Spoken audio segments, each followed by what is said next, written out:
menganggap bahwa hanya dengan postur kepolisian, junto postur masyarakat sipil, dimungkinkan percakapan tentang perdamaian itu bisa dihasilkan. Oh ya, tapi pemimpinnya militer, Pak Prabowo militer. Mari kita kepung Pak Prabowo itu dengan nilai-nilai sipil. Karena kemarin dia bicara di PBB dengan nilai-nilai sipil. Ujian paling bermutu itu ujian eksternal, bukan ujian internal. Sama seperti akuntansi. Akuntansi itu audit eksternal lebih bermutu daripada audit internal.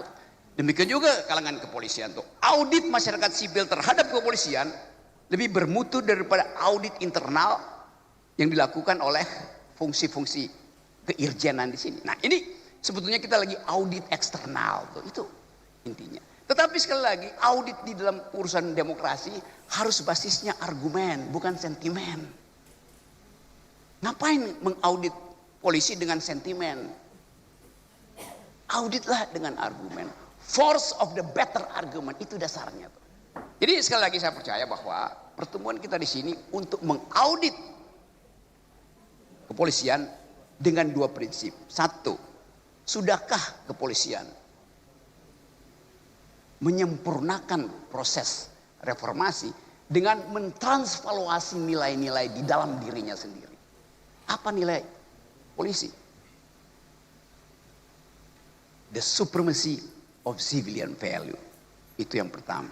Yang kedua, di dalam keadaan global politics yang betul-betul turbulen, kepolisian lebih mampu untuk menghasilkan pikiran-pikiran akademis daripada lembaga yang lain. Karena dunia yang berubah ini memerlukan pendekatan akademis akhirnya, bukan pendekatan komando. Kalau kita mau berdamai, kita mesti ajukan argumen perdamaian, bukan menambah senjata tuh. PBB dirancang untuk menghasilkan perdamaian setelah Perang Dunia Kedua. Maka kita semua, setiap bangsa kontribusi pada PBB supaya dana perdamaiannya bisa dipakai ketika ada konflik. Oke, sekarang kita hitung. PBB dana perdamaiannya 8 miliar dolar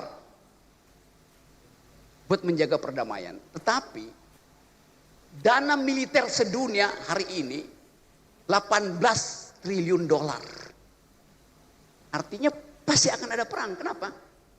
Dana perlombaan senjata lebih besar 1000 kali lipat daripada dana perdamaian. Logiknya begitu tuh. Jadi kalau kita produksi ide perdamaian, ide kesosialan manusia, ide yang dihasilkan oleh peradaban masyarakat sipil, Indonesia bisa jadi proponen pertama untuk mengatakan bahwa kami paham tentang imperialisme, kami paham tentang kekerasan. Karena itu kami menginginkan ada perdamaian. Melihatkan postur kepolisian mendahului postur militer. Karena dunia menganggap bahwa hanya dengan postur kepolisian, junto postur masyarakat sipil, dimungkinkan percakapan tentang perdamaian itu bisa dihasilkan. Oh ya, tapi pemimpinnya militer, Pak Prabowo militer. Mari kita kepung Pak Prabowo itu dengan nilai-nilai sipil. Karena kemarin dia bicara di PBB dengan nilai-nilai sipil. Sementara seseorang yang datang dari tradisi sipil yang memimpin negara demokrasi terbesar Amerika pakai nilai-nilai militeristik. Kan di situ kontrasnya tuh. Jadi sekali lagi, negeri ini didirikan berdasarkan kemampuan berargumentasi. Para pendiri negeri ini, bangsa ini adalah mereka yang mampu berargumen secara akademis.